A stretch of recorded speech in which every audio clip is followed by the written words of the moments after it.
Okay, YouTube, I should be streaming. I'll make sure of it. Let me push record too, so I'll have an archive. So I can put this on Rumble or UGTube. I've been really bad at getting my videos on UGTube lately. So if you want to watch them, it's not that I have any problem with UGTube. I just hadn't been taking time to upload them. You can always watch me over on Rumble, apfns. Tonight we're going to be on YouTube. I thought I'd do YouTube for tonight. I haven't been doing YouTube lately. I even lost some subscribers, I guess. They thought I wasn't going to stream here anymore or something.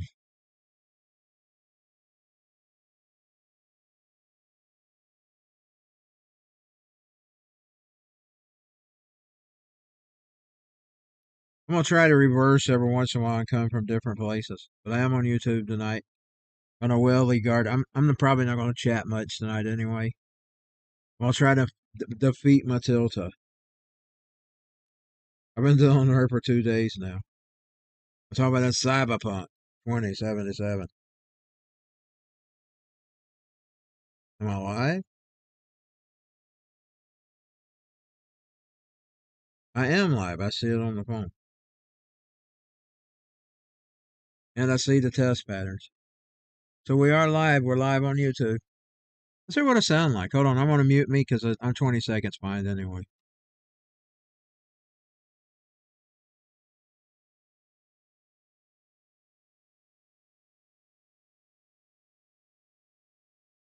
I think her name was Matilda Rose. I think that's her name.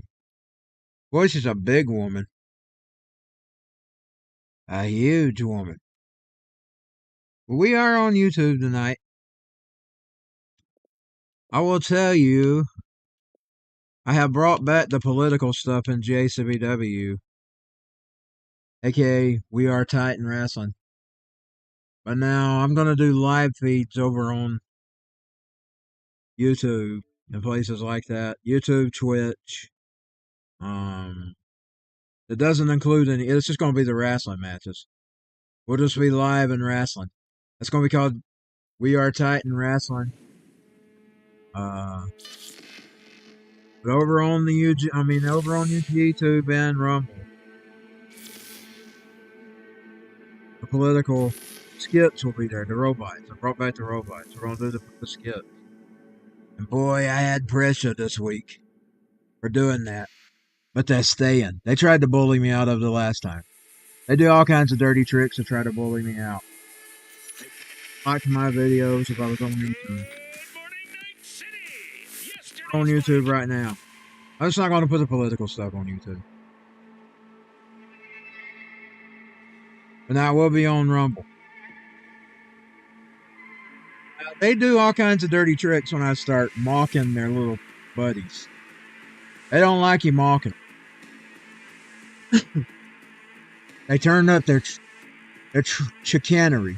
Your chicanery will always make you happy. They turn up their chicanery. Okay. You're welcome and thank you. You're welcome and thank you. I don't want to be friends with you people. And I'm not going to start talking politics here. I'm just saying I don't want to be friends with you people. I think it's good that you're Trump's enemy, and I think he's in a good place. Just saying. Because if he was on your side, he'd be bad. It's an honor. I said that on Twitter tonight, and somebody deleted faster than it appeared. But I went back and reset it. It is an honor to have these people as enemies. That's all I'm going to say. Because we're on YouTube. It is an honor to have these people as enemies. Because they are the children of the beast. You know, Nikki Sixx had this creation, The Children of the Beast, on Shout at the Devil. These people are the children of the beast. And it's an honor to have them as enemies. Welcome to Info Flash. Say, did y'all lose power yesterday too? Yeah, when the lights went out. It's an honor to have them as enemies. Now we're going to take on Matilda. Matilda, big baby, you're not the kind of woman I want. But I got to take her on. She's not the kind of woman I'd be attracted to either. I like beautiful ladies. I like beautiful ladies, and I may never have a beautiful lady. That's what I like.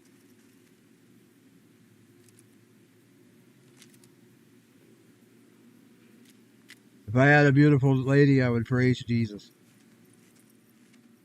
I wouldn't want no ugly woman.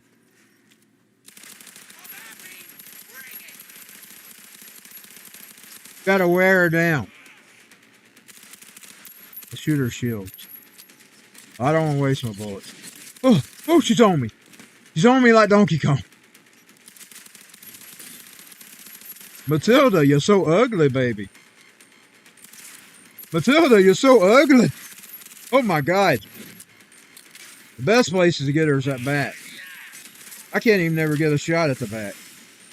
She's gonna have me killed before I even get started. Switch guns. Don't forget the back. Oh, I can't get her. Oh, you're dead, Matilda. Ah, she got me dead.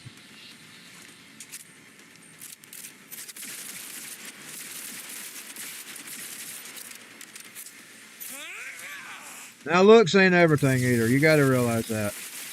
You can have a beautiful person and have an ugly soul. I will tell you that. And you can have an ugly person and have a beautiful soul. It works both ways. It works both ways.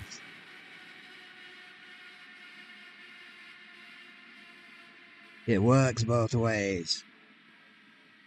But now we're going to go on live JCBW on these channels like Twitch, YouTube. But now over on my Rumble and YouTube, when I start fully using it again, you'll be able to get these political skits. It will not be included because I done got banned here years ago. I got dealt with for the political stuff. But now they deal locally as well. They do things locally. That's okay. Like I say, I welcome it. I don't want to be your friends. I don't want to be friends with communists. I'm not a friend of communism. And I'm not friends with communists.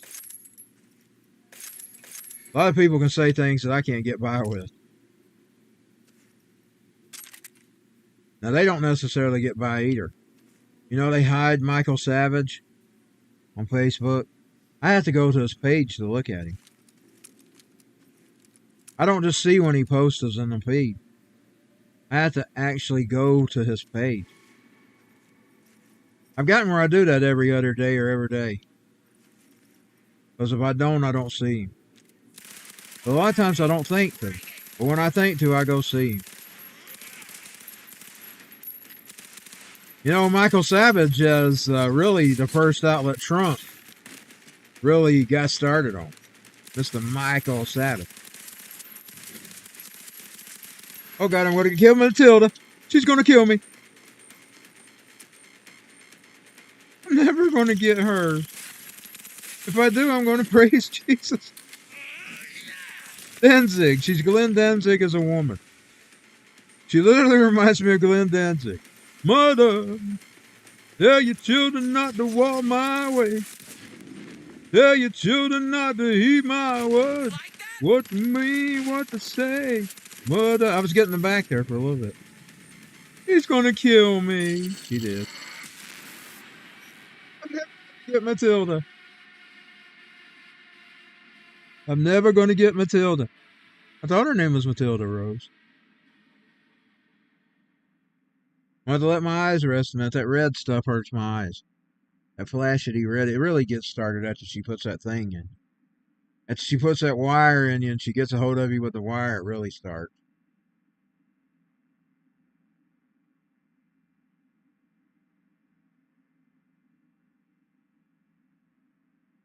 Hope everybody's doing okay. I hope you have a good Saturday.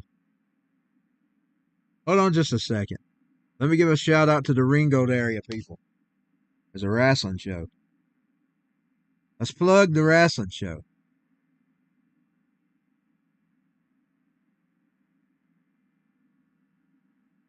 While I'm resting my eyes. AWF Wrestling, June 1st. I would say some other things about June, but We can't do that on YouTube, but boy, I'll have some things to say when we get on Rumble. Okay, hold on. Let me go to the browser. We're going to take down... I probably shouldn't have let his face show. Now, they may ban my broadcast just for his face showing. And there it is. And I've got it sort of tuned in, so I'm going to have to fix that. Hold on, let's default it. Fit the screen. And I'll probably have to cut this alt stuff off on it too. There we go. The next show is June 1st. AWF Live Professional Wrestling. In the Ringgold area. If you live in the Ringgold area, the doors open at 6:30 and the show starts at 8. Sometimes they fight all over the arena, so you might not want to miss it. I mean, I even got my seat grabbed about 2 months ago. It'd be 2 months now. He actually got my seat. The guy there, Loverboy, Lex Lee, grabbed my seat while I was sitting in it. He got me up. About couldn't get up, but I got up. But anyways, there's always action at AWF Wrestling. I'm telling you, they fight all over the freaking arena. I even had my freaking seat grabbed. AWF Wrestling. AWF Wrestling. Woo, baby. The real nature boy, Paul Lee. The clown's going to be there as well. He's crazy too. AWF Wrestling. I thought I would give it a shout out while I was resting my eyes. It's tomorrow night, baby. And here we go. We'll try to kill Matilda again. We'll try to kill Matilda. But like I said, they sometimes fight all over the freaking arena. I've even seen them go in the bathroom at times. They sometimes fight in the bathroom. So you never know what you're going to see at AWF Wrestling. Now here we go. Last checkpoint. Paul Lee owned the turnbuckle too, by the way. Boy, I miss turnbuckle. It was a cool place to do karaoke. I think of it as my Ritz. You know, those Live at the Ritz that got me energized in the Guns N' Roses and wanted me to be a performer. But that's my local Ritz. I got plenty of videos out there. Some of them I'm on after COVID, I got where I couldn't go up on the stage. I'd get dizzy and I'm on the floor or on the ringside. But my videos are out there. A lot of videos from Turnbuckle. He also owns Turnbuckle Fitness. That's where I work out. I have not been paid to bring you that promotion, by the way. I did it on my own. And now you do see a lot of action. I'm telling you, they fight all over the freaking arena. At times. It's not every show. One night they even did a cage match. I was really into the cage match. Because when I was a kid, those are what I loved. Now, I didn't like it being assembled too much. But that's another story. You had to move out of your seat, and then even then, they were so big. If they had fell down, they would have got all the rope. I have seen a cage match.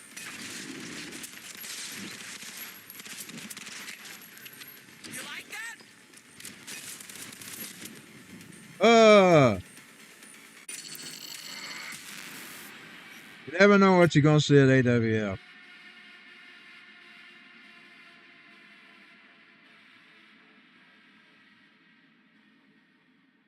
It's like you never know what you're going to see at JCBW. I always do crazy crap too. I would do even more if I had more control over the game. Well, there'd be a lot of things I'd do that you can't do if I had more control. I have to do what I can do in the game. That's why I love that fire match. You know those fire matches in the AEW? I love those. Because it's not normal. It's not something you would normally see at wrestling. Other than Japan. I think Japan may do a lot of that stuff. I think Japan's even done the explosions. You know, where they explode after so many minutes. That's in the... What game is that does that? It's one of those... Fire Pro Wrestling. Where you can set the timer. I need to get it up and start doing some JCW from that.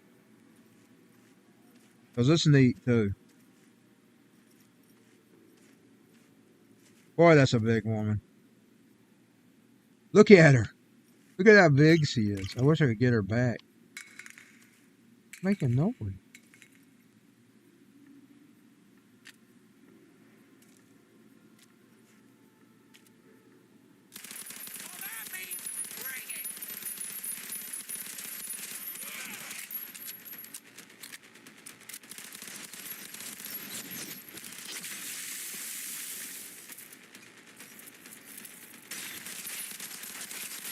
Mother, tell your children not to walk my way.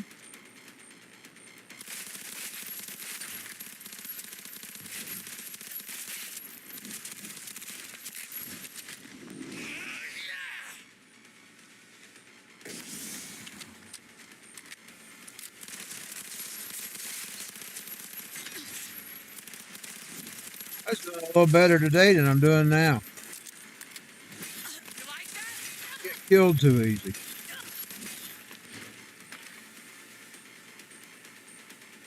Oh, I had a good turn shot at it. That's the way you want it. You want her back. 'Cause that's our weak spot. Oh, God, the red stuff. That red stuff really blinds me. Proceed. What's going on? They keep trying to scramble you. Keep focus.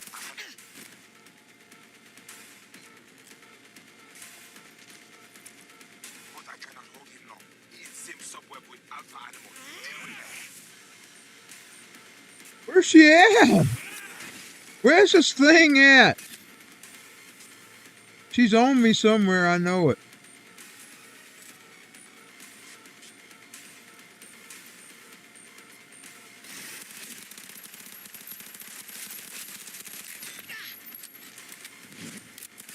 Maybe I can get that back some more.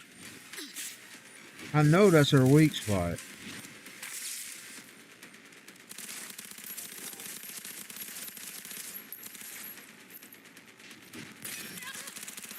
Oh, Lord, let me do it.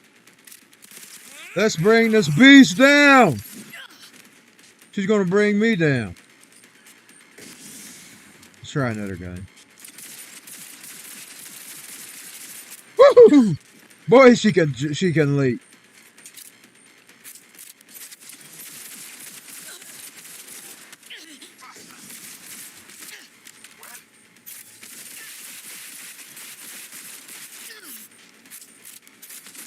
Boy, she don't look like Danzig. I kid you not.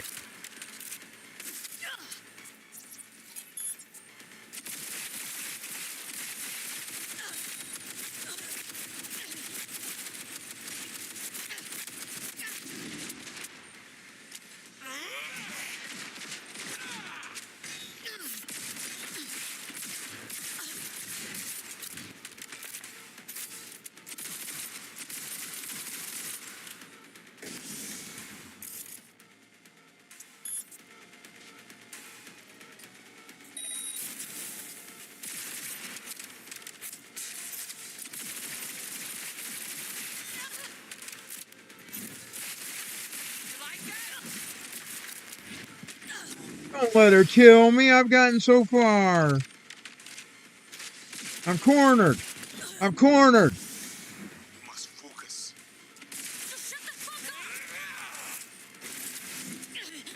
She threw that damn hatchet, Molly hatchet at me.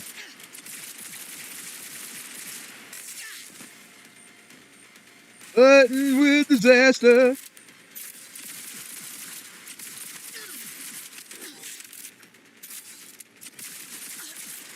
Please, Lord. Don't let her kill me. I've come so far. Boy, that is a beast.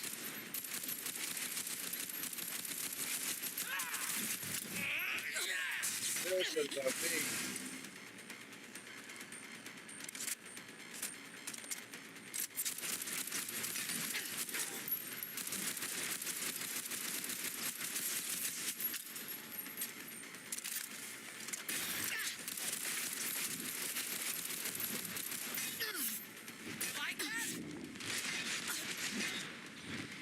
think this is worse than taking George Soros and them on. In the Alex Jones video game.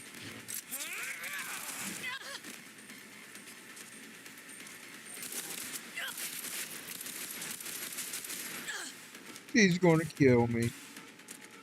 I bet. Only I can stay away from him.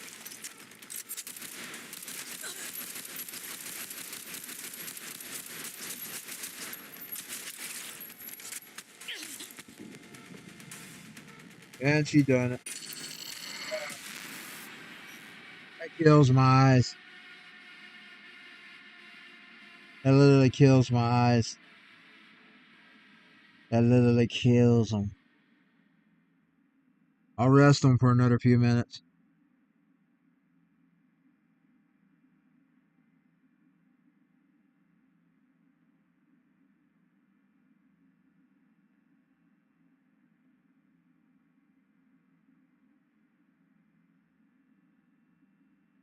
I will get Matilda sometime. I will, Lord. I declare it.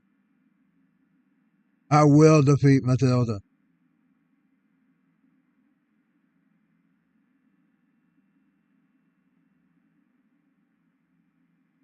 Ooh, my eyes. Might not be tonight. Might have to find something else to play because I've killed my eyes. Oh, I hit my computer. Woo.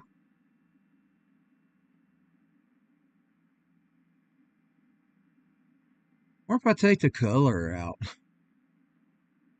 it will take back some of that red flashing. It's that red flashing that hurts me. Imagine if you was you flashed that around the bull. You flashed that around the bull would attack for sure. It hurts my eyes. Thank you, Jesus.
See if we can try again.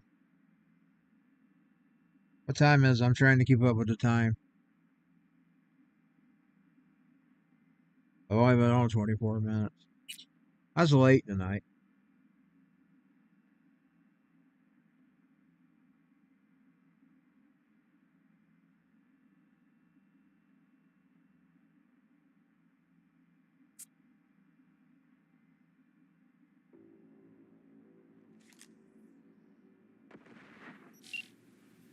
I'm coming, Matilda.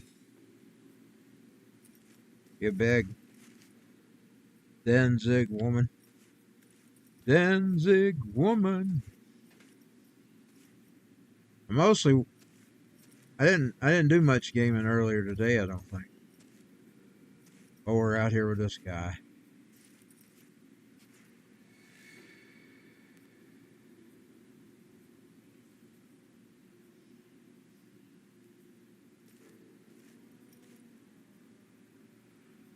Gotta go to the cinema. See what movies are playing.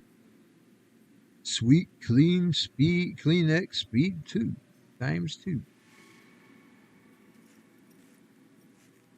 Foreign body.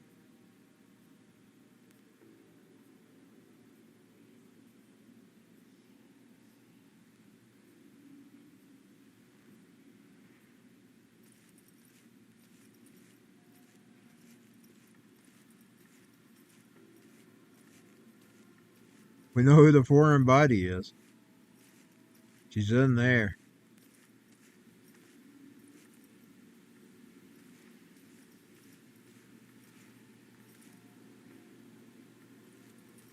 Your name's Matilda. I thought it was.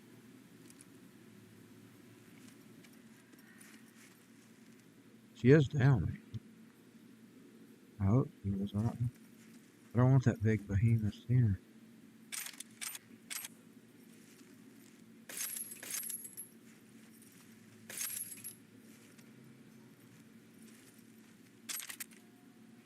Since I got that weapon, I'll go and save.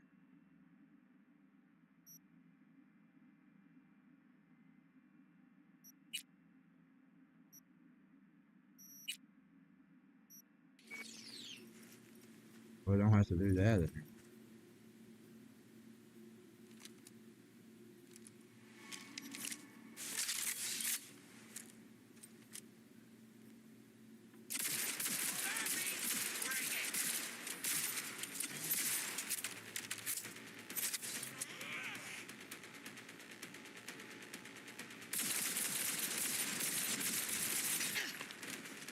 Boy, that is a woman.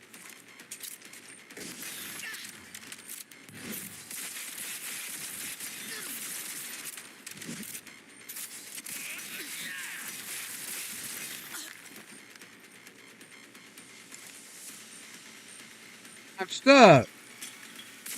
I can't move.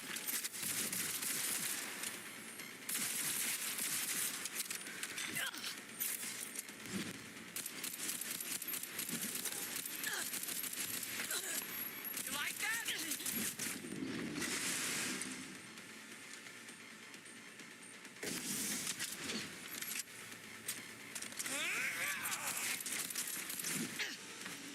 Throw that mallet at me.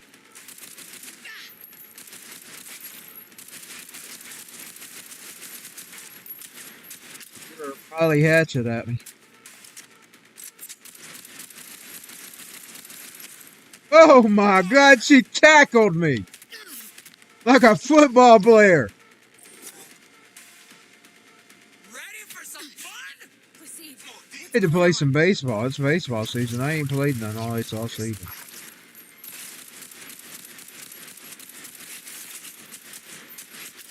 But I cannot hold him long.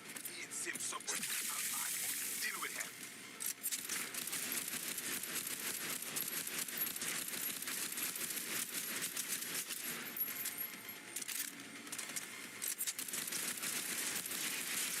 Yeah, I've lost track of her. Oh my God, I can't see her. Oh, there she is. My God, I couldn't even get away from her.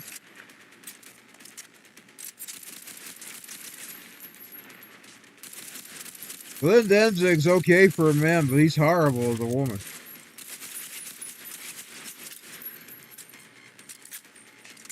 I always thought he looked kind of badass.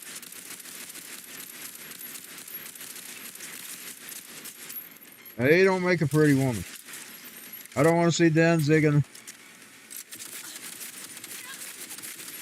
Oh my God, she shoot me.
Must focus. So shut the fuck up!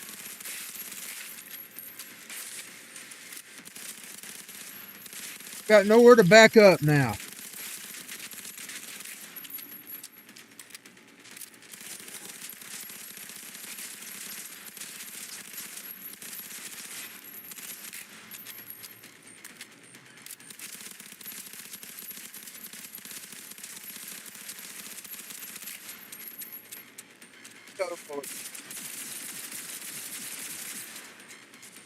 Got bullets in that gun.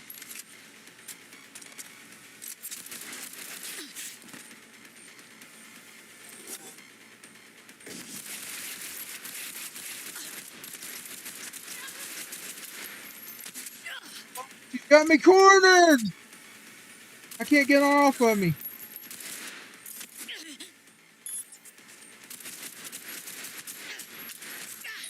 Can't get her off of me. I can't get her off of me. Now she's out of bullets.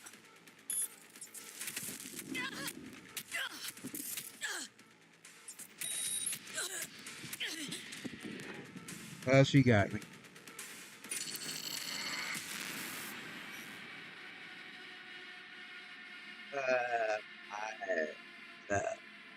Well, I'll try again another day. We'll get another game going here.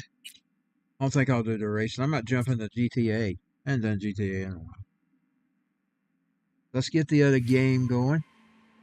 I'll let my eyes rest for just a second. I'll put the test pattern back up. And I'll be right back. Go over and get me a drink of water too. I'm kind of thirsty.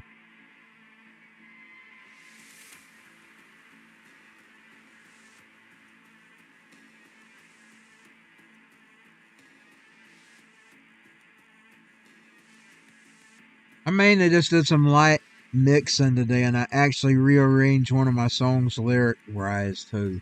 I've already got it recorded, but I decided I don't want to do that version, so I'm doing a new version. It's the same song, I've just changed it. I've changed its flavor. You know, like I told y'all the story about divorce. I've done this to this song as well. Same type subject, just a different direction.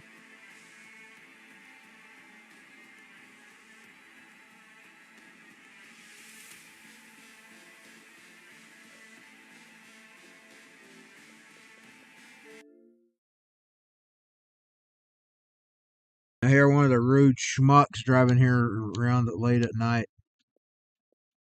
Maybe that's that train one, I can't tell. Sometimes you can't tell the difference. Yeah, let's see. I said I was going to do... Hold on. Let me do something I hadn't done in a while. A long time.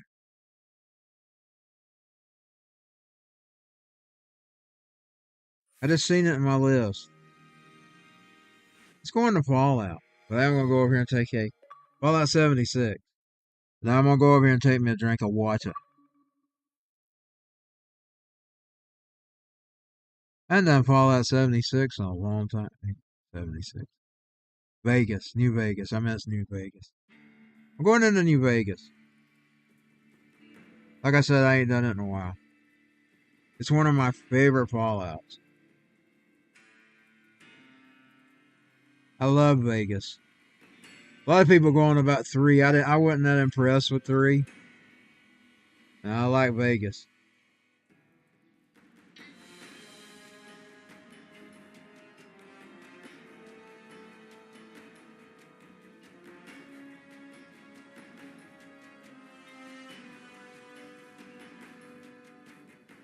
Well, I'll give it some time. I'm going to go across to the room.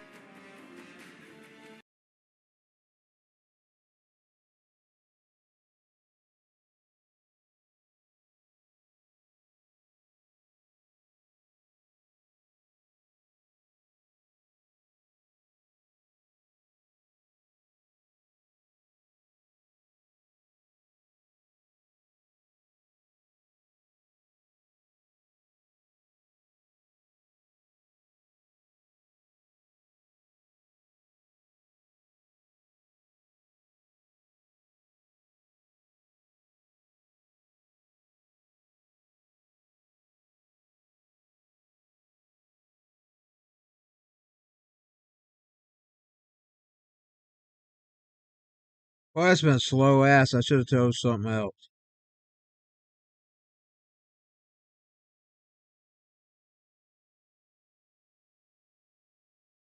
If it don't never load here, I'll choose something else here in a few minutes.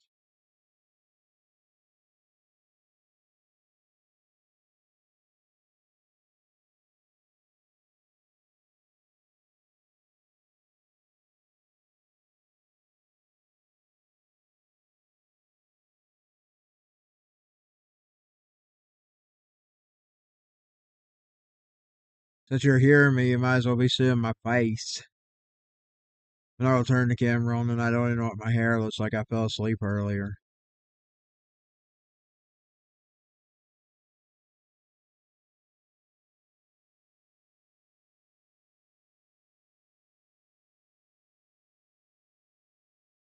Not much gaming tonight. Oh, I need to change my date.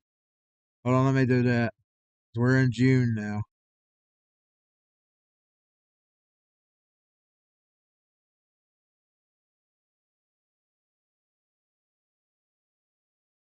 I'll go ahead and update that while I wait. Now the date is updated.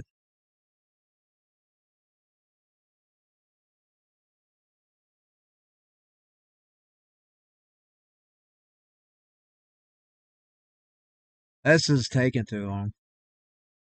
I'll try to find something else. We'll get it another day. I'll download it when I'm not on. Fine, or before I go on.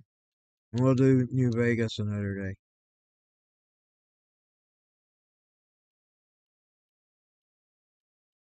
I'm going to do whatever loads tonight.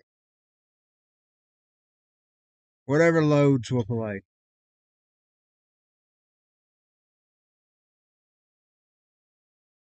I probably only got a few minutes. I'm probably going to go a little over 4.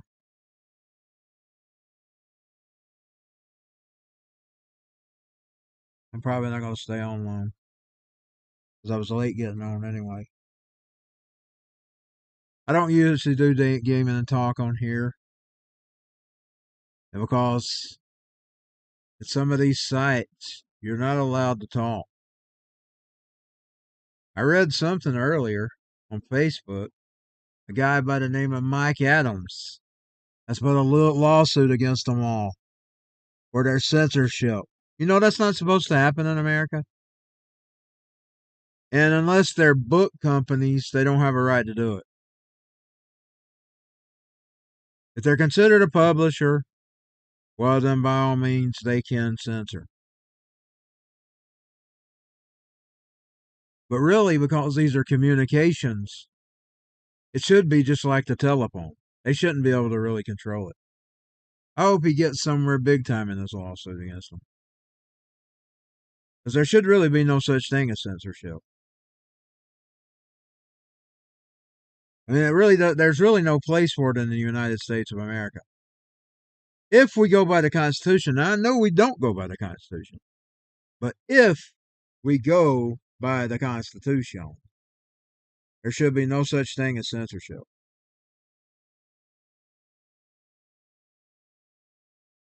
But the thing about it is, they're controlling the courts and stuff too, so we'll just have to see how it goes.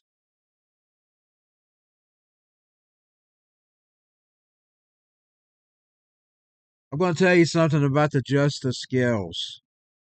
They've never been fair, but all you got going on right now is they've just swapped to the other side. Like if they used to be slanted towards the right, they're now slanted towards the left. That's all we got. That's the only thing that's changed. Like you got dark skin, you okay, Holmes? You got white skin, identify as a Christian, you're SOL. In the old days, you used to be black in SOL.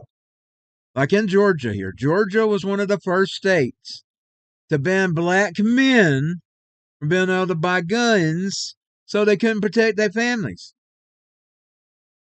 That's shame on my state for doing that.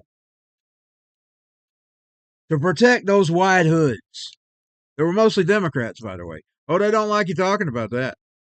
And I'm going political, so we're going to have to shut up. Mostly Democrats. The hoods were Democrats. Remember this, the white sheets and white hoods were Democrats. And they didn't want black folk protecting themselves here in Georgia. So they banned the black man from owning a gun. So he couldn't protect his daughter. So he couldn't protect his wife. So he couldn't protect his family. So he couldn't protect his property. Yet I'll be called the racist. Yet that's what they did here in Georgia. Shame on that, y'all. Shame on that. Shame on that. That's a white man saying that here in Georgia. Shame on that. The black man had every right to protect his wife and his daughters, and his sons, and his family. And if he had a horse or a mule or a car, because we are talking about some of it, some of it even went back to when we had vehicles. His house. He should have had it when they were out in his yard doing things with crosses and everything else.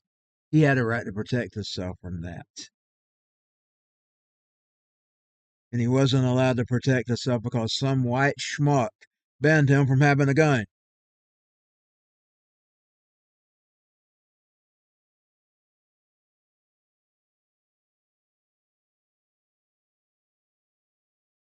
In Georgia.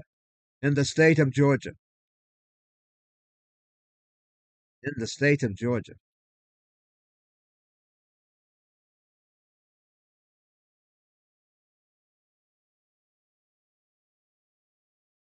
Boy.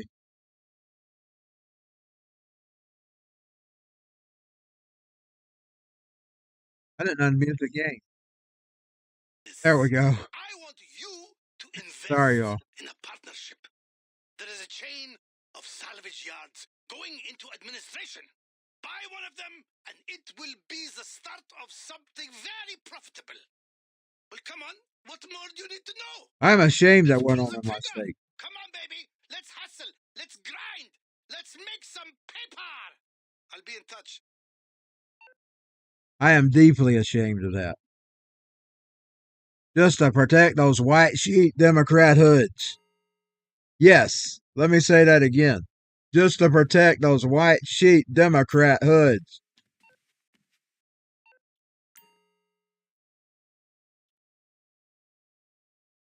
Just to protect those white sheep Democrat hoods. Because they were Democrats, y'all. Don't kid you not, they were Democrats. That's what they were. They weren't Republicans. They weren't Trumpers. They weren't MAGA people.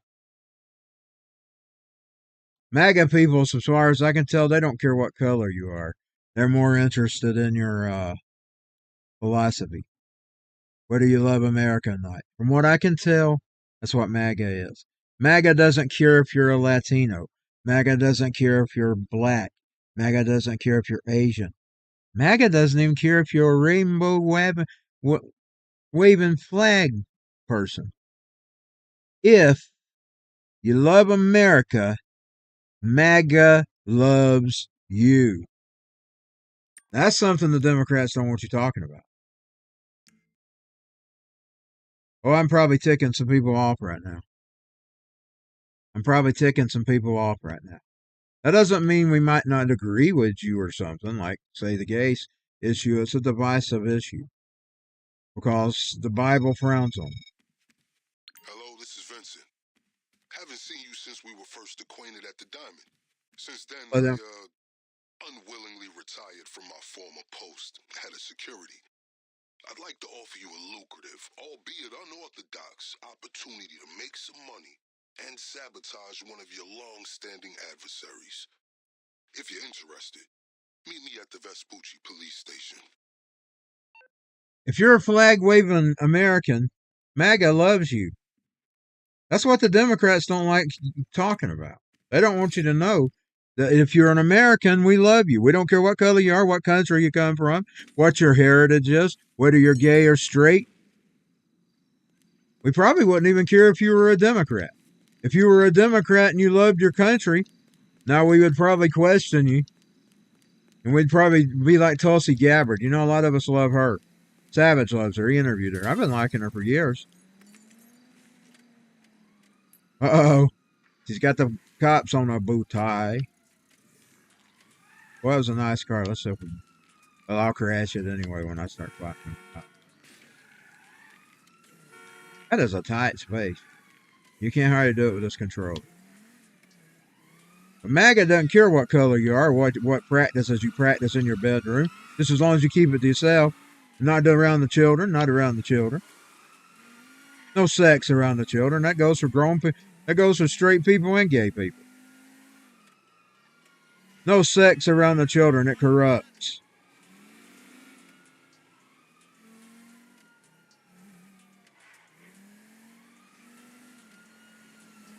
But MAGA doesn't care what color you are.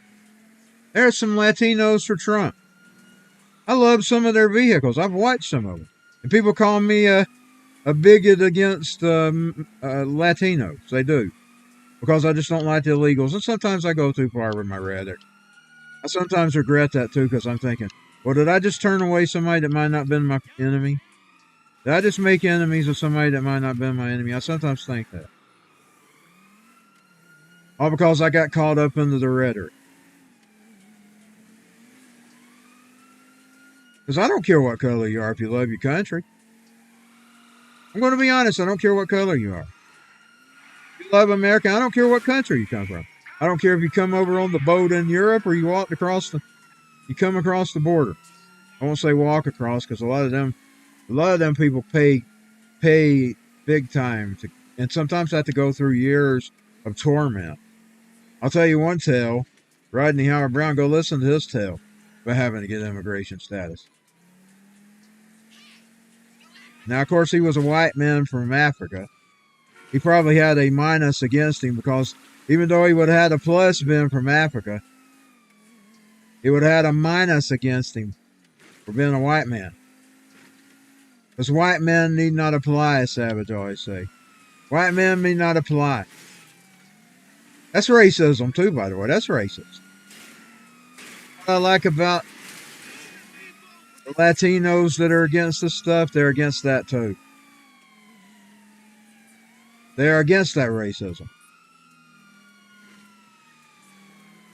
So I'm not all of you's enemy. I may sound like it, I am, but I'm not. If you love my country, I welcome you here. If you're an American citizen, I welcome you here. Now, I have had a bad experience with, and I'd have met some nice ones too, but I've also had the disprivilege of meeting some that weren't nice. These that seem to come here in Dalton, they seem like a lot of times, you'll meet one every once in a while. It seems like they have an attitude and they don't like you. Now, I can probably understand that because they've been pitted against, Democrats has pitted whites against black, blacks against white, whites against Mexicans and black against Mexicans and white. Democrats have done, the KKK has done this. I shouldn't even said the word. I should have just kept saying hoods and sheets. They might say, he's talking about KKK, blah, blah, blah, and go against me for that. The KKK has divided our country. Boy, it got crafty. It went from open public to kind of pretending to be on their side. Well, I want to get you reparations. I want you to come here illegally.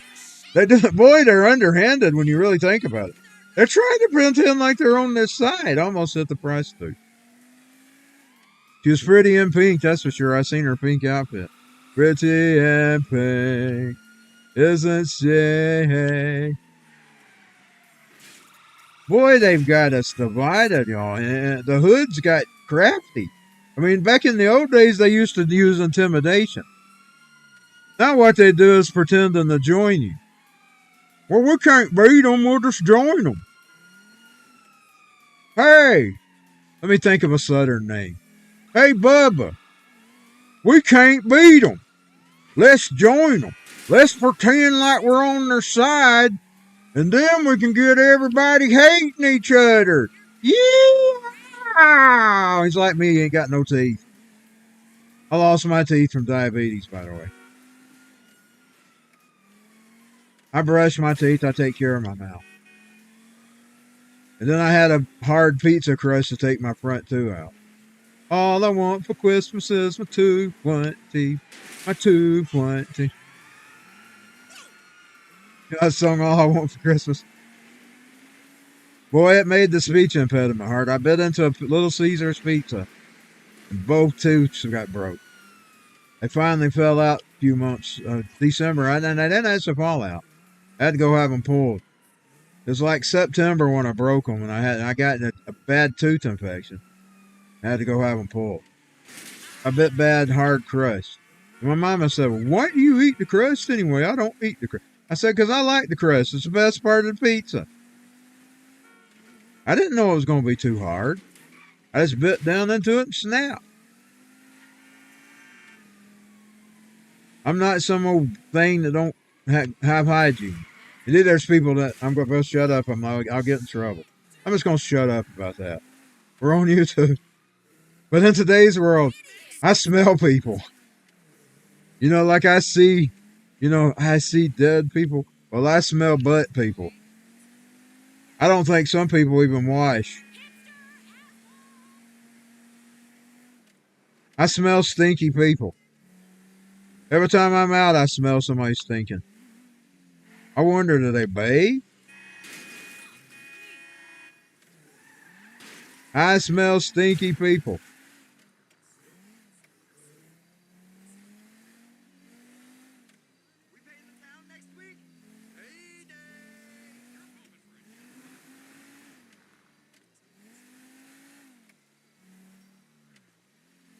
But it ain't MAGA that's the racist, y'all. And there's nothing racist about your border.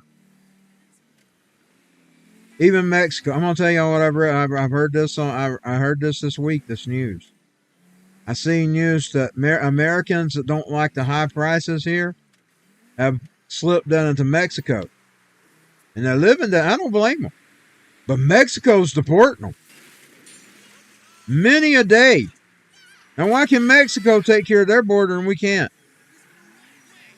And you know what? I applaud Mexico. They have every right to guard their country.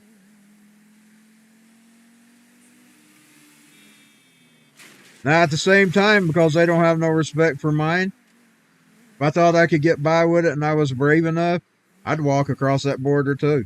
Because they don't got no respect for my country.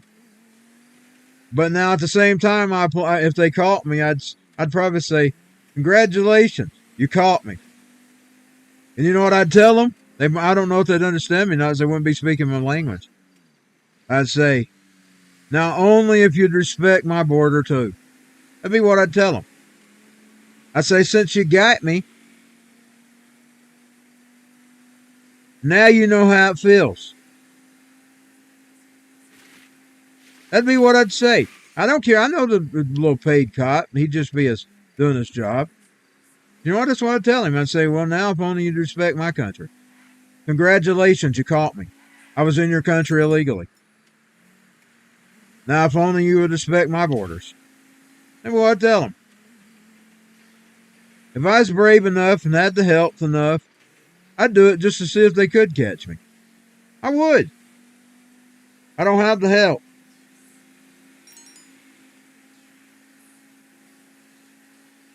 And then when they caught me, I'd congratulate them. I'd say, well, congratulations, you caught me as a criminal in your country. Because that's what you are. When you break a country's laws, you're a criminal.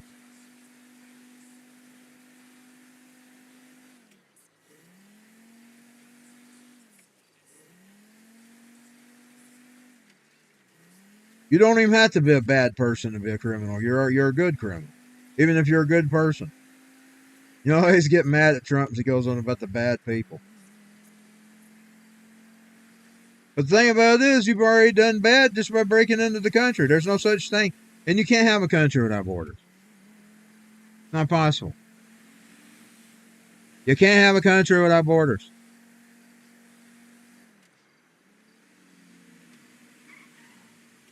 You know what? I probably wouldn't.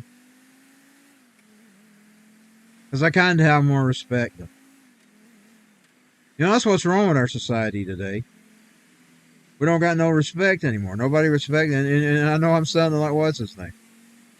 He was right. The comedian. Rodney Dangerfield. He was right. And it's gotten worse. What he thought was no respect in the 70s and 80s. There really ain't no respect today, y'all. Nobody respects anything. They move in beside you, they don't respect you. You get them as neighbors, they don't respect you. Nobody has any respect for anybody anymore.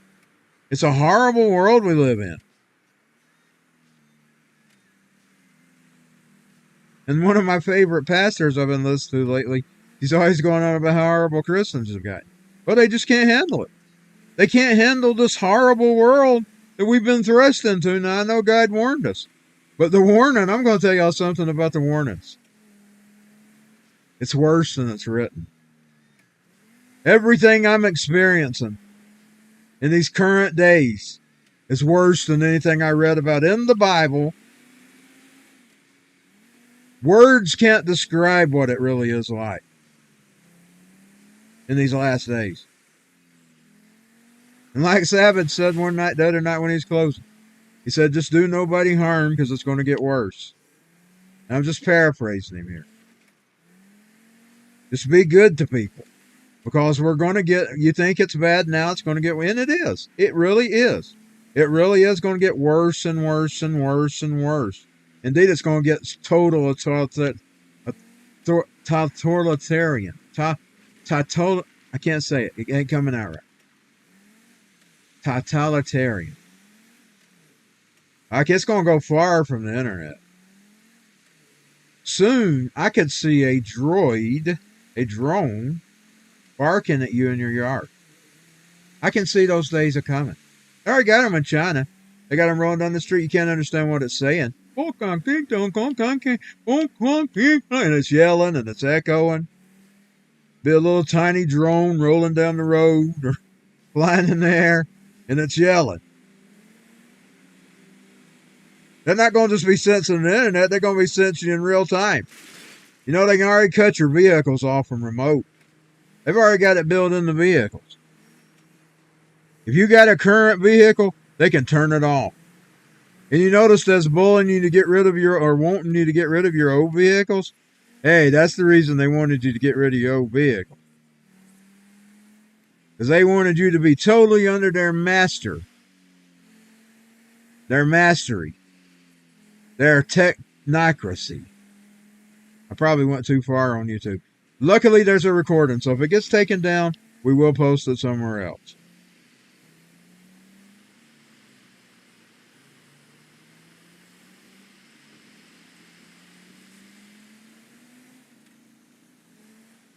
If you want my opinion, though, anything I'm seeing is worse than what I expected in the Bible. I mean, I'm telling you, the Bible paints it pretty. Now, there is parts he told them not to write. I worry about those. Boy, those must have been really bad. Because what I'm seeing right now is horrible.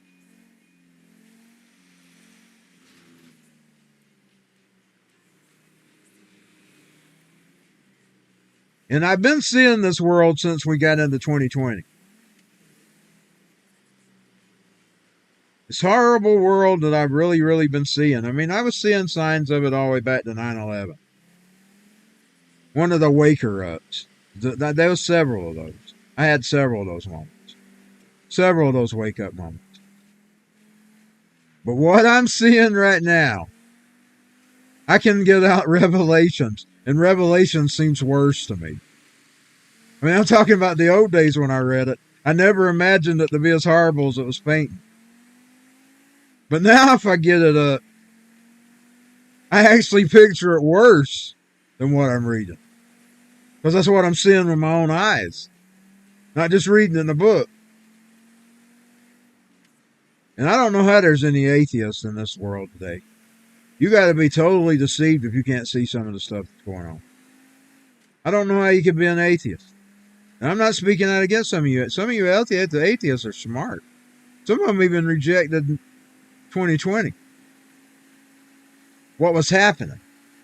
Because a lot of atheists are also, they believe in liberty. They believe in the freedom to choose.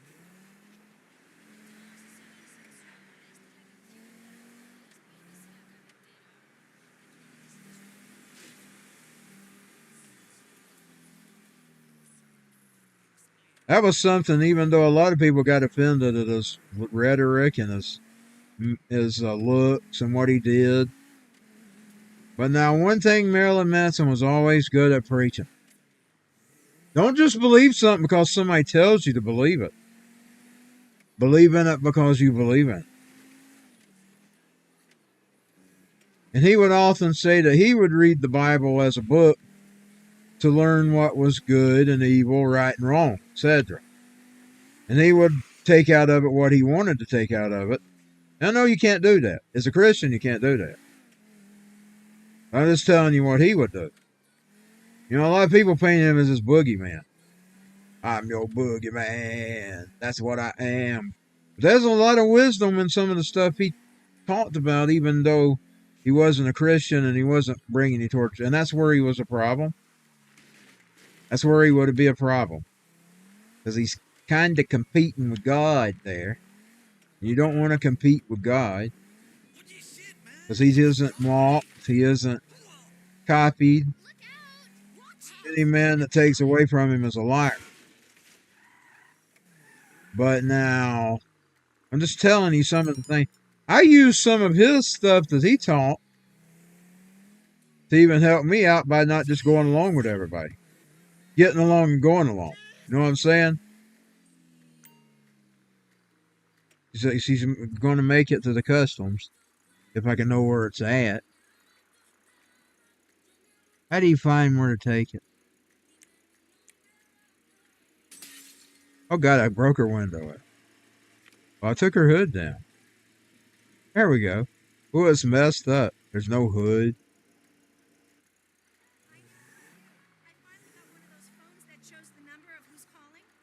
I'm sure that's some of the reasons they're attacking him now, y'all. I think they figured out that he wasn't really as bad as they tried to paint him. Because there was some good. I mean, he was really teaching kids that were thrown away. He was showing them love. You know what I was saying? He was showing them love. And even me as a throwaway, even though I was a Christian, I was always the outcast in society. Outcast. Nobody liked me. Wasn't popular. I didn't have a lot of friends. I do call Jesus a friend, but I don't have a lot, you know. And he was kind of like the guy he was kind of the good version. You know, Charles Manson was a bad influence. He got them kids to kill for him. Marilyn Manson just kind of taught those kids to love themselves, no matter what other people thought about them, whether they was gay, straight, they was gothic-y, freaky. He just taught them to love themselves, you know what I'm saying? And he showed them love too, and I'm going to tell you, when you get there, it's like a big family. And I'm going to tell y'all something. This is a lesson here. I feel out of place there. That's how alone I am. They are like a big family, and I don't even feel like I'm a part of it. Because I'm always on the outside of everything. I'm never in anywhere. I was also blown away by the love of his father, too. I tell that story a lot. And I even used that love that his father had to get over my issues with my daddy. Because I talked to him about it. I bet most people, they didn't do that. And I don't know if they did or not. I can't tell you what he talked about them other people. He talked to a lot of people. He talked to a lot of fans. I can't tell you what conversations he had with them. But I had one about him and his boy. And I remember that. And when Father's Day comes up, I always honor him and my daddy. Because he sort of helped me get past. Because I thought, killing strangers, I told the story last week sometime. It's about that because Marilyn Manson didn't think his daddy loved him. And then when his mother died, they got closer. And he learned the reasons why his daddy was distant. Vietnam. Well, I'm thinking, well, my daddy might have had a reason to be distant. And I just never knew what it was. So that's what I'm talking about. That's what I'm talking about. And because I spoke with Mr. Hugh Warner about his son, I sort of have a little more insight on it, even though I don't know these people. I got a little insight, and I used it in my own recovery. We're killing strangers. We're killing strangers. By this time in Vietnam, he was damaged. Killing all those people in Vietnam. He telling me he was a hero. He said, don't call me a hero. I'm a killer. That's what Mr. Hugh would say. We're killing strangers. So that's how you know fakes from real people. You know the big tough guys, the ones, they're not the ones that go to war themselves. I'm talking about the ones that send your sons and daughters to war. They won't go themselves, but they'll send somebody like Hugh Warner or Joe Biggs and all these other veterans. And they'll send their sons to war and their daughters to war. But the big tough guys, the ones that, oh yeah, kill those Arabs. Kill those Japs. They'll never go themselves. And then people like Hugh Warner comes home damaged. I had some relatives myself. I had an uncle. He never talked. And he was damaged. He was damaged, just like you. Yeah, he was on my mother's side. Killing strangers. Yeah, he was damaged.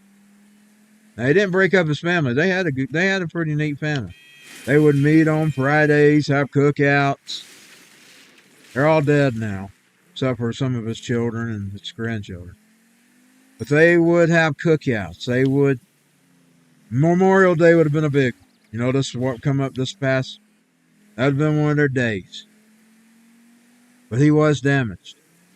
I think he had it. By the way, I had his Bible. He was the Bible I'll tell you all about. The one with the bullet hole in it. He gave it to my uncle. My uncle on my mama's side, my brother, her brother. Him. The one that got killed. And that was the Bible that I started first flipping through, by the way. It had a hole in the back of it. Where it got hit by a bullet. We're killing strange. People probably thought I was anti-Americana because I was going on about Memorial Day the other day. But I was listening to all the talk, and it was making me sick. I was listening to the news. My mama had something in the background. I don't know what it was. I know it was Fox. Oh, the military worship. And I'm thinking, all they're doing is patriotizing this, even though it's a good thing to stand up for your country. You're not really standing up for your country. You're standing up for the big man's war against the world to get us into a new world order. But now the military men and women, they don't see it that way until they're woken up. Until an incident happens in their life that they're woken up, and then they see it. But by then it's too late because they're damaged. They got post-traumatic stress disorder. They're losing their families. They come home, some of them on the street. Some of these bums you're looking at. They were in Vietnam. They were in the Iraq. They were in the Iraq too. Afghanistan. That's what you're looking at on the streets, y'all. People that were lied to by the war machine. The military-industrial complex. That Ike warned people about before he was going out. John F. Kennedy begged the media to do what Jones did. Do what Savage does. Savage. He's a little outcast, by the way. He's always an outcast, but he's got his listeners. I never feel welcome anywhere. I'm going to tell you, I don't feel welcome. I sort of feel welcome with him. I'm going to say he's kind of like an uncle or something. I feel like I'm welcome there. But I don't know if I would be if he knew anything about me. He probably wouldn't have. But now I'm saying I feel welcome there. I don't feel welcome in a lot of places. The reason I don't feel welcome in the Marilyn Manson place is because I'm a Christian. And when you're a Christian, you have no fellowship with the world and the devil. You know what I'm saying? But yet I feel their love that they have for each other, that the church showed hatred for them. I'm talking about them kids. Them kids get nothing but hatred from the church, and you expect them to love you? They're going to love you. But now I see the love that they have for each other. I'm talking about Manson and his fans. See, I can't completely fellowship with Manson, even though I like him. Because I'm a Christian, I'm not going to walk away from Christ. And it's like he says, you can only serve, you can't serve two masters. And you can't. I've never run into that sign before. Let's take a picture. You can't serve two masters. I don't even try. But now I can like him as an American and as a person that admires art and all that. I can like that. But I can't fellowship. You know what I'm saying? I don't have no fellowship there. So I'm on the outside there, even though I'm not an enemy with them. You know, I'm not their enemy. I just don't have no fellowship there. Because I don't fit in. I don't fit in there, you know what I'm saying? Me being the Christian, I don't fit in. I don't even try to. I just sit back and observe. You know, sort of like observe. Because I'm not going to try to fit in. I'm not going to pretend. I'm going to go in there and go, oh yeah, hell Satan. Pretend, you know what I'm saying? Lord, that'd be worse than a Christian. That'd be worse than a Christian being friendly with them. Going in there and pretending you're on Satan's side. Why, hell, God, to tell you, I knew you not.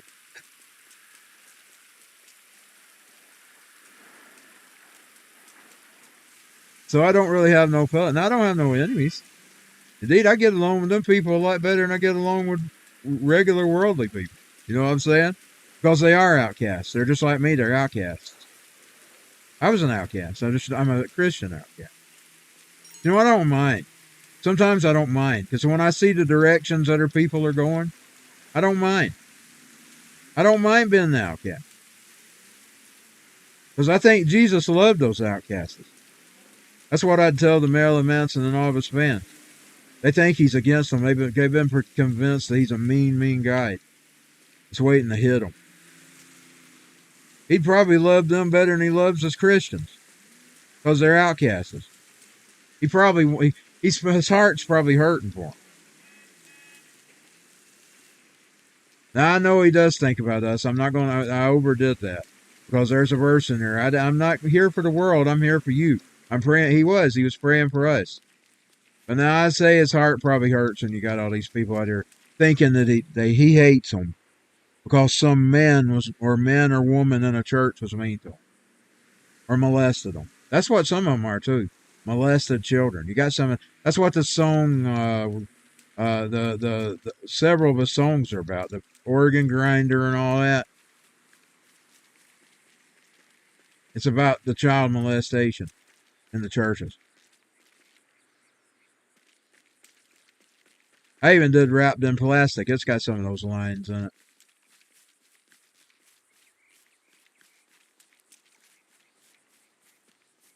When I covered a song.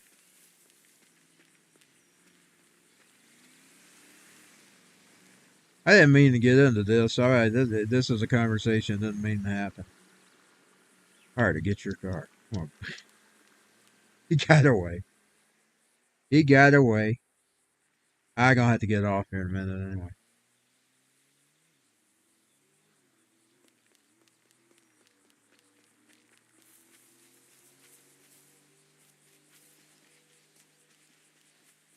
I always feel like an outcast everywhere. I'd probably feel an outcast in a church.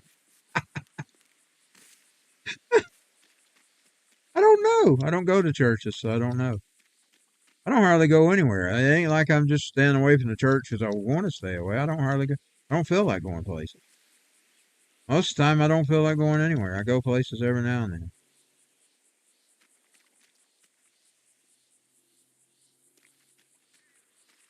When you go to, people will say, well, if you could go to a rock concert, you could go to church. There's a difference. You buy your tickets, you show up, you're in your seat, you're out of here. You're out of there. A church is more like fellowship. You're joining the place to fellowship and be around other people. A concert, you might do that. Some people do, but you don't have to. And I don't. Now, if people comes up and they start a conversation, they're nice, and I'll be nice with them, and I'll chat a little bit. But I'm not that chatty. I'm going to tell you this. We had a rock star, a band named Kopek. They're on the Saw 4 soundtrack. It's a song called Love is Dead. Saw 4. Ender was also on that soundtrack. They had a Waking Up the Devil or something like that on there. But now I want to tell you, I had a radio station. I got a radio channel where I just make playlists of videos now. I used to actually have a radio station. And I added their song in there. I loved that song. And my sister said, we're going to see him. And she bought some tickets to Ender. And she said, the opening band's Kopek. I said, Kopek? I've been playing Kopek. I ended up loving Kopek. Well, we actually got to meet them because we went to see them at the place that, you remember where Diamond and them got shot, the club in Ohio? We went to see them there. It was one of their only, they had a few headline shows. They were mostly opening band. This was actually one of their shows. And we went there, and because we had to spend the night, we had to check out by 3 or something like that. So we just went over and sat in the parking lot. And that guy, he owned it. He said, I don't want y'all sitting out here. I'm going to go ask the band, see if y'all can come in. Well, they let us come in. Well, we seen the rehearsals. We seen them go out on the stage and rehearse. And the drummer, when he got through with the rehearsal, he come out and sat with me and my father. And he started a conversation up with me and my father ended up chatting with him more than I did. He was a rock star, y'all. And I was barely talking to him. I'm not a chatty person. I mean, you might think I am by running my mouth on this stream, but I'm kind of a loner. I'm a loner. I'm not that chatty. If I know you, I might chat with you. But I'm not that chatty. My daddy and him ended up having a conversation about the Grand Ole Opry and country music. That's what my daddy liked. And that when he told him, my daddy told him that, he said, I don't really like rock and roll, but I like country. He said, oh, we like country too. We've been listening to that on our bus. We listened to a guy named Jerry Reed, he said. They were from Ireland. Boy, he talked to my daddy for the longest. So he had to go back. He was arrested, he just got through practicing. And then when he went on, he talked with my daddy as long as but he mostly talked, I would speak to him every once in a while, but he was mostly talking to my daddy. There, my daddy, he was only there to help with the wheelchair. With me, because I had a big wheelchair. It was a heavy thing. We couldn't deal with it. Big old thing. Big old behemoth. Because I was a big old behemoth back then. I was 100 pounds heavier. I'm 280 something now, and I was 383 back then. My wheelchair was heavy and big. Of course, now the little ones are heavy. Because I know a guy who has one and his daddy was telling me that even his is heavy. So the little ones are heavy because you can only imagine what my behemoth was. So daddy would have to help with it.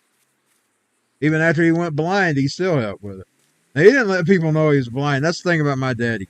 He didn't want people knowing him and having him knowing he had a weakness. He would walk like he could see, but he was blind, and he didn't tell people he was blind. He wasn't out here walking around with a cane pretending to be. He walked like he walked. I mean, he pretended to see whether he couldn't see or not. He didn't want, because he was a tough guy. He was a tough guy that believed in protecting himself. He wanted me to be a fighter. He tried to get me to get in the fight. It's good. I want the truck, man. That's a pretty truck. Can I not get it? I actually like that one. It's pretty cherry red. And I can't even get it. It would be what I'd call a pretty truck. Did she not steal it? How do you steal it? Have I just forgotten? There we go. We got it. Woo! That's actually a pretty truck. It's red and cherry.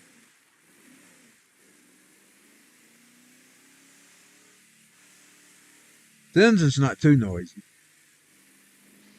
It's got a little bit of noise on it, but I don't like noisy engines either.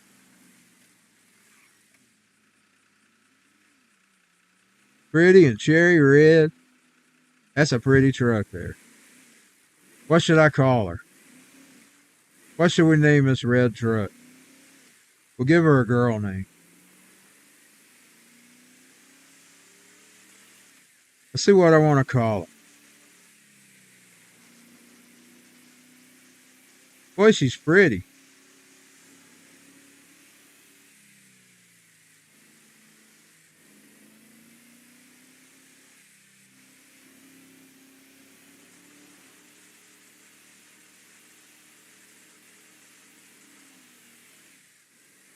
She's by the seaside. I don't think I've ever been down this road before. I might have, but yeah, I have. I just went on the other side. I've never been on this side before. That's a nice view. I've never actually been on that side before. I've always been on the other side.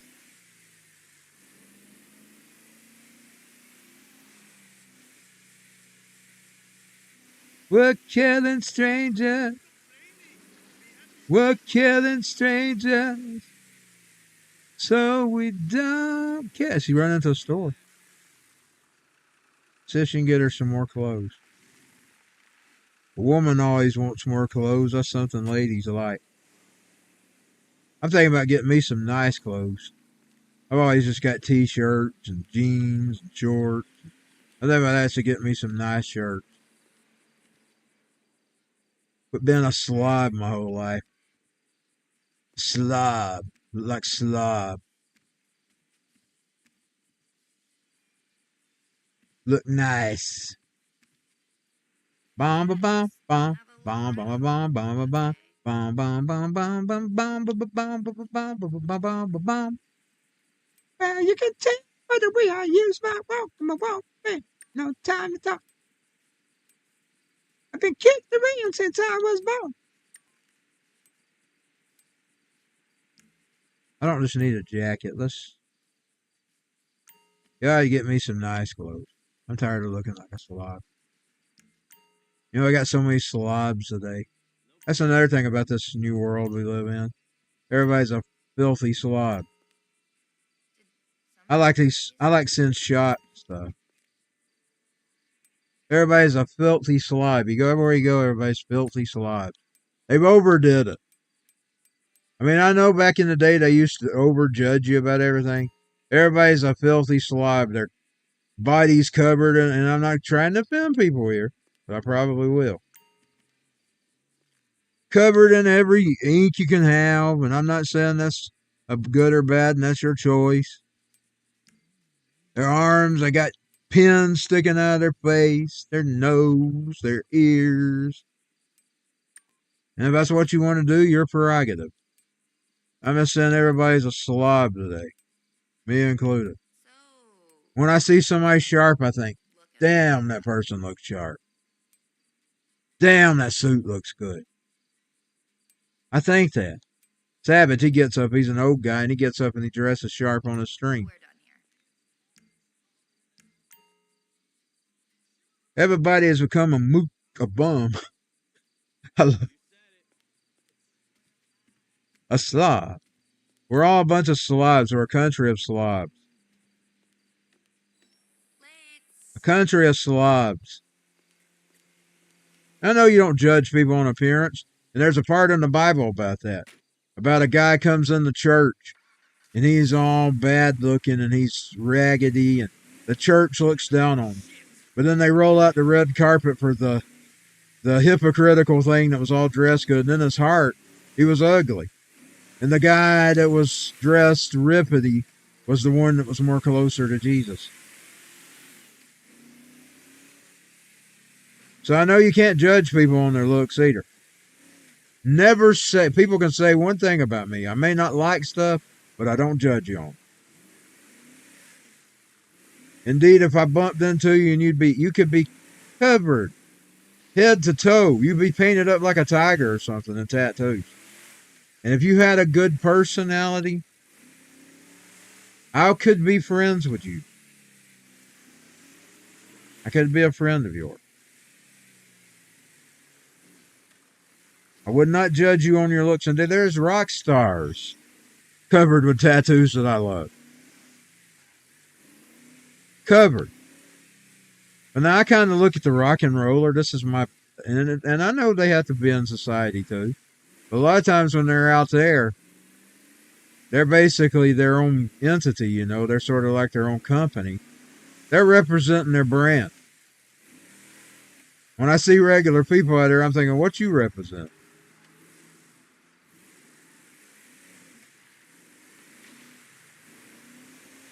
I mean, most places, they don't want to hire you. If you're too bad, you can't get a job. So unless you're doing something odd like being a rock star, why do it yourself? You see, I sort of see them as having a legit reason of having it on there. Even though I know it's more than that. Some of them have done it because they wanted it on them. But now their profession allows them to do that. That's all I'm saying. So I'm kind of lighter on the rock stars than I am regular people.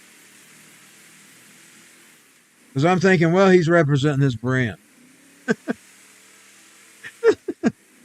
That's the way I look at rock stars. So when I'm around the rock star and he's covered with head to toe tattoos, I'm probably not going to think much about him. Now, if he starts getting it on his face, I'm going to think, dude, you shouldn't really do that. Keep them off your face. That's not classy. But now I'm not going to judge. I still won't judge him on that. If I like this music, his whole face could be a tattoo. And if I like this music, I'd like him. Or her. Let's say hers. There's some ladies out there I like. It's not most of these modern ones. But now I do like some ladies. I liked a lot of rock and roll ladies. What was her name? Annie Lennox. What's her name? Kim Gordon. Kim Gordon's my favorite. Even Madonna, I liked her. When I was a kid, I liked Madonna. And I still kind of do like her music-wise. I just don't like her politics and all that. But I still kind of like some of her music that I liked when I was a kid. And I sometimes get it up and listen to it.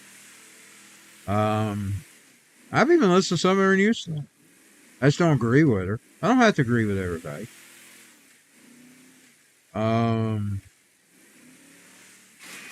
Name some other ladies I liked. I used to like Shania Twain. I bought her tapes when I was still buying tapes. I don't think I ever got her later albums. I got the first two. I think I stopped at the one with Any Man of Mine. I don't think I got any more past that. I might have got a Greatest Hits after that. But I had her first album, it was a little harder to find back in the old days. I found it. I found the tape of it. Oh, Columbia House was closing out their tapes, and it was one in the closeouts, and I grabbed it. As I recognized the name, I didn't recognize the album, but I recognized, Shania Twain. I think I had it before I had the Any Man of Mine album. They eventually completely closed cassettes out altogether, and then later on eventually closed their CD club out. Those are some of the tapes that was closing out back then, and I got it.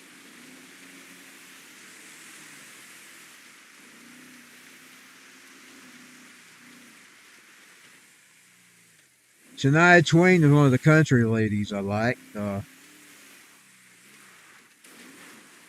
used to like the Mandrell sisters, Barbara Mandrell. I love her music. Crystal Gayle. Let's name some more ladies here that I like. Gonna make my brown eyes. I'm gonna make my brown eyes.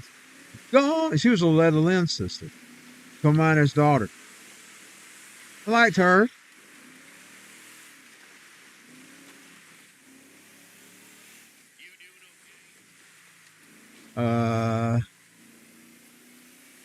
Courtney Love. Now, Courtney Love, I'm not talking about it's not like I didn't really think she was ugly. But I mean, I didn't like her for her looks. I loved her style. Her gritty rock and roll balls man attitude. But she was still feminine. I mean, some people in rock and roll can have that kind of energy in them be actually not feminine. But now Courtney, she's like the male rockers, but she's a woman. And that blew me away. I loved her for that. I loved Courtney for that. I bet that's what Kurt Cobain liked about it. If I had my guesses, I would think that's probably what drove him toward Courtney. It's the fact that she's like a man, but she's a woman. But she's still feminine enough to carry the torch as a woman. But she's still tough enough to rock and roll kick ass. And that's what I'm talking about. And I loved Courtney for that. And I still love Courtney for that. I saw she was trying to make a return. I don't know if I'll ever get to see Hole or not, but I sure would love to. I never got to see Kurt.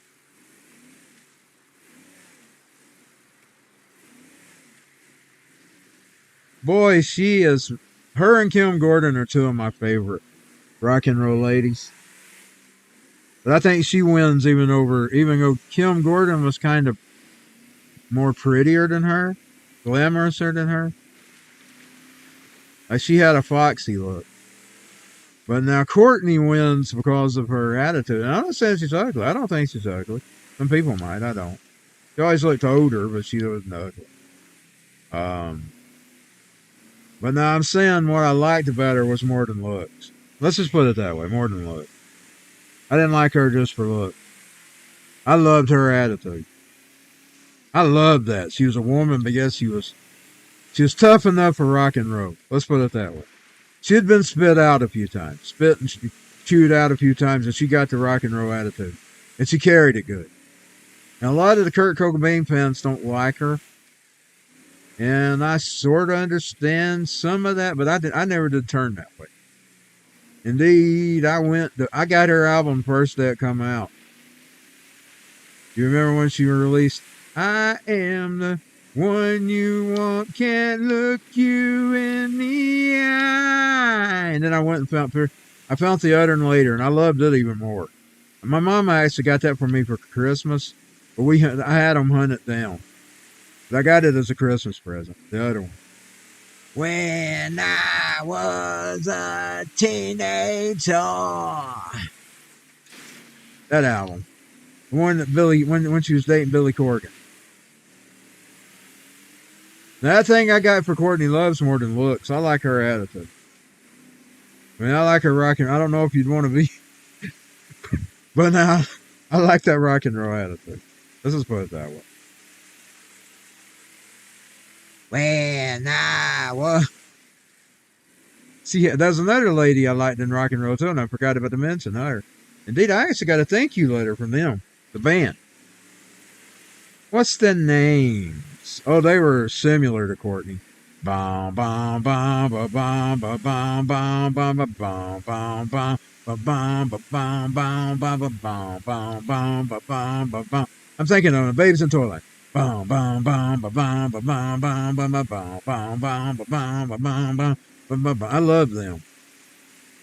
I'd play their music on the Duck all the time, the radio station.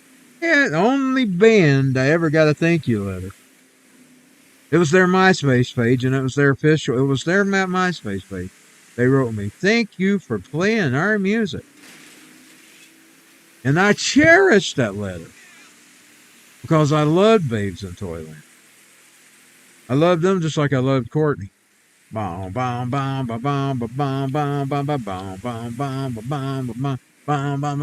used to do a karaoke version. I'd change it.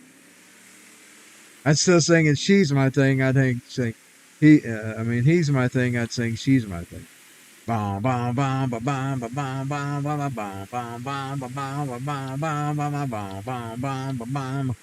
I love them.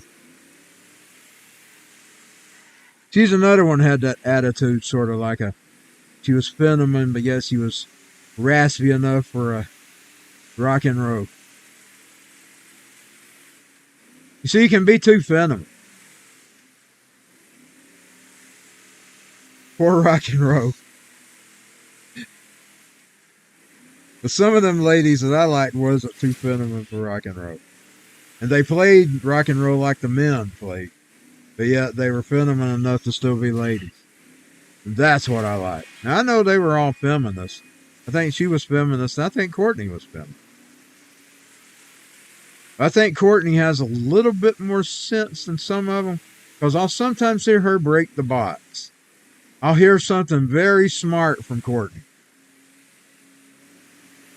Like, she's not always in their box. She will get outside there. She's kind of like me. She makes everybody not like her. I think that's another thing I like about her. Because I end up making people not like me. I kind of got an understanding of that. I think that was Kurt Cobain's problem. I think he made people not like him. Because he was always brutally honest. He'd always have the honest comment. He would always have the honest comment that offended someone. And I hear some of his songs are offending people. And indeed, I know it. Rape Me's one of them. Oh, woke people don't like that. But you know what he was talking? He was talking about standing up for a woman. He was thinking it was funny that some schmuck that raped a woman was going to get their justice in jail.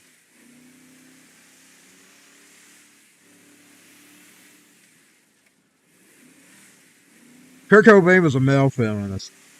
That's what he was. He was kind of a male feminist. There's a bunch of those today, by the way. But now a lot of them don't make no sense.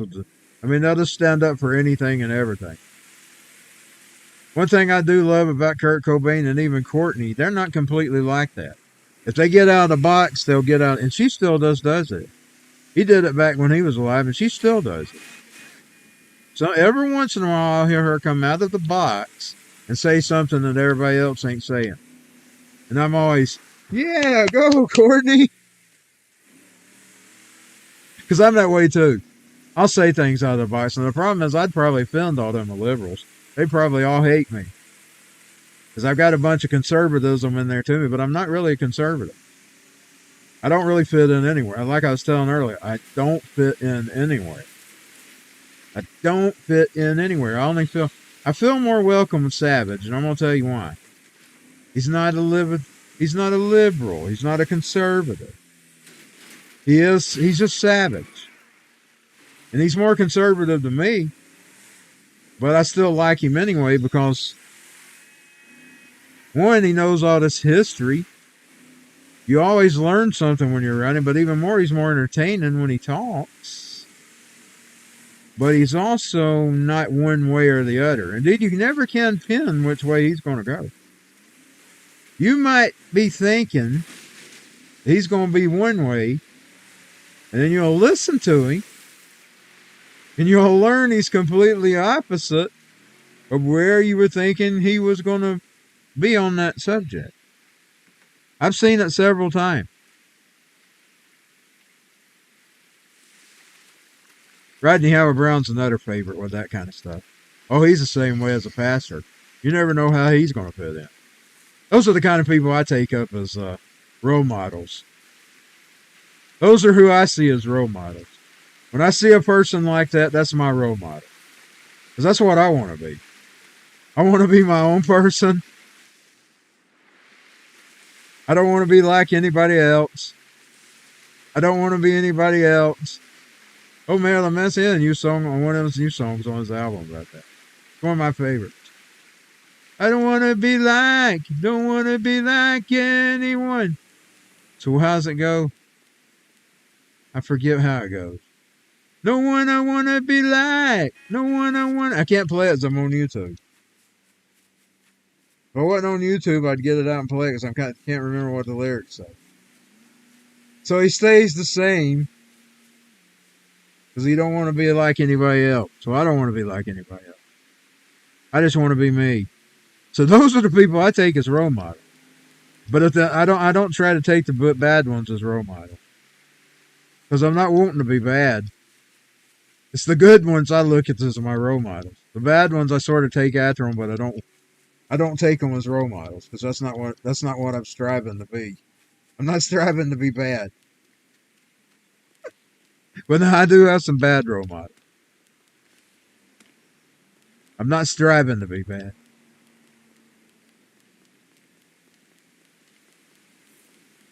I want to be like that where you can't guess, and I'm not that way. Right now, people always knows where I'm at, so I'm always telling you. I always read my mouth. Woo! She's on a cliff. I'm getting where I can't see. I'm going to have to get off.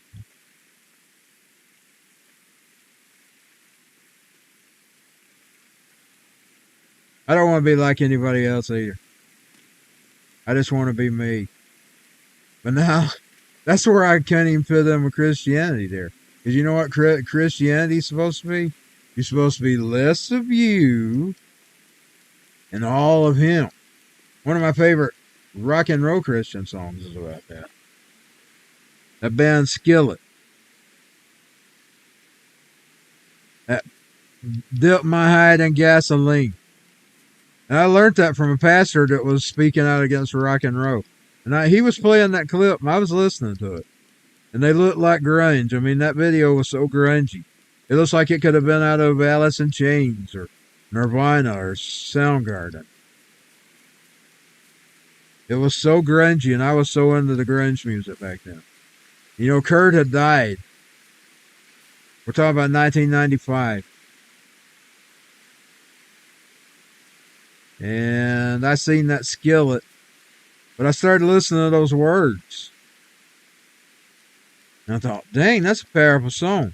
He's saying he wants to be more like God, and he's struggling with it. He's telling God to dip him in it. Dip him in that gasoline. I thought, that's a beautiful song. Those are beautiful words. And I was thinking, why attack that? I mean, I know it ain't packaged how you'd want it to be packaged. But what he's singing here is a powerful message. Indeed, I turn it on when I start feeling like I'm not. To this day, I will turn that song on if I start feeling like I'm not where I should be. And I'll listen to those words. Soak my hide in gasoline. All of you and none of me. Because that's what, as a Christian, that's what you're supposed to do. You're supposed to become more like him. Yet there's so much of me that wants to be me. Because I don't want to be like anybody else. So I stay the same. Like that Marilyn, it goes something about, so I stay the same like no one else or something. I'm the same way, but yet part of me wants to do the right thing. Because I feel like I'm never going to get the blessings that I need in my life if I don't. But now that's how I feel. I'm like that song, but yet I also like to soak my hide in gasoline. No one I want to be like. I want to be like, so I stay the same like nobody else. That's it. Boy, yeah, that was a good album. It's so bad it went down. No wonder it went down the way it did. He had actually put out a really, really positive album. I mean, it was positive for him. He's a dark dude. And he had this positivity album. I mean, there's a bunch of positivity on that album. It starts out with that Chaos song, his first song he released. But when you listen to some of those lyrics, it's dealing with some things. Of course, there's a reason he's dealing with things. He's trying to overcome his alcoholism. And he actually put in some positive, it wasn't Christian positivity. But it was human positivity. He was sort of like what they accuse, what's his name of being? They accuse, they're always on him all the time, Osteen. They call him a motivator. Well, Marilyn Manson was kind of like a gothic motivator of this last album. You listen to some of those lyrics. I loved several of them. That one about there's another favorite on there about keeping your head together when people are elfing with you. Got to Keep Your Head Together. That's a good song. I put that on a lot when I'm going through things.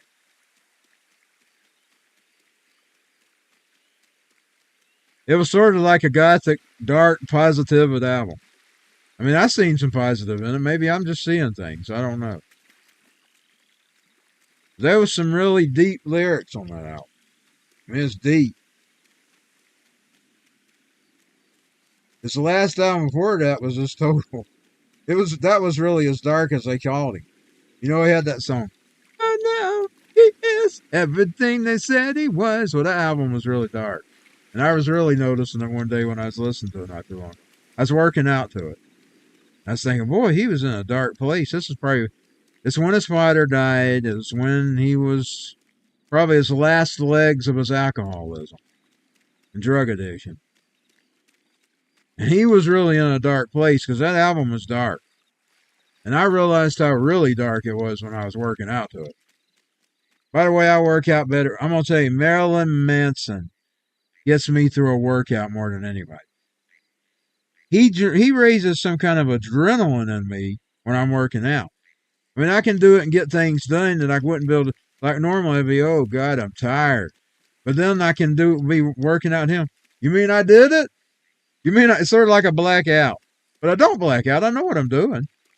But I'm just telling you, it's like an energy. It gives me an energy when I'm boxing with Marilyn Manson. Or I'm working out if I'm lifting weights with Marilyn Manson. If I do it with Marilyn Manson on, I get it done.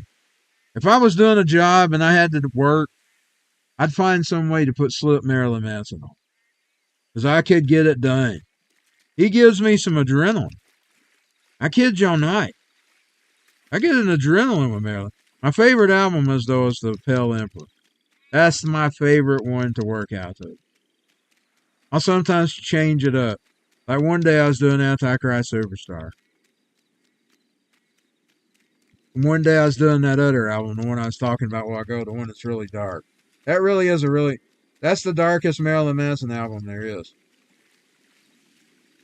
That one with what was it? What's that song? The main one they released. We Know Where Your Elfin Live. That is a really, really tough, dark album. I like it, but it's too dark for me. Because I'm not that dark, you know. I mean, I am dark, but I'm not that dark. It's dark. It's a dark album. I like it. That's my favorite song off of it. Was actually written when he had just he recorded it. I've heard him tell the tale. When he had just buried Hugh Warner. Now, I didn't know that when it was my favorite song. In other words, by the time I'd already made it my favorite song, I didn't know that. And, or had his funeral, but not buried. He's got his ashes in a flower pot, I think. He buried him in there, a flower pot. Him and his mama both. He's got flowers growing. He made them grow into flowers. He used them to grow flowers.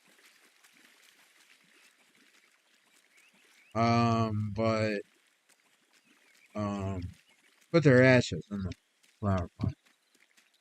But, that was my favorite song, and it's about the actual holiday that they made Christmas off of. I think that's what attracted me to it, because I saw the title. And I thought, well, that's what the pagan day. That's the actual pagan holiday.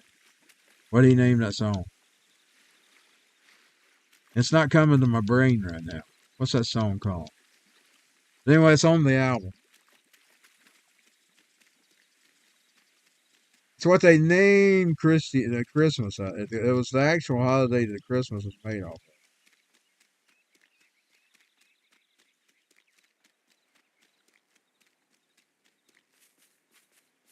But out of the whole album, it's my favorite song.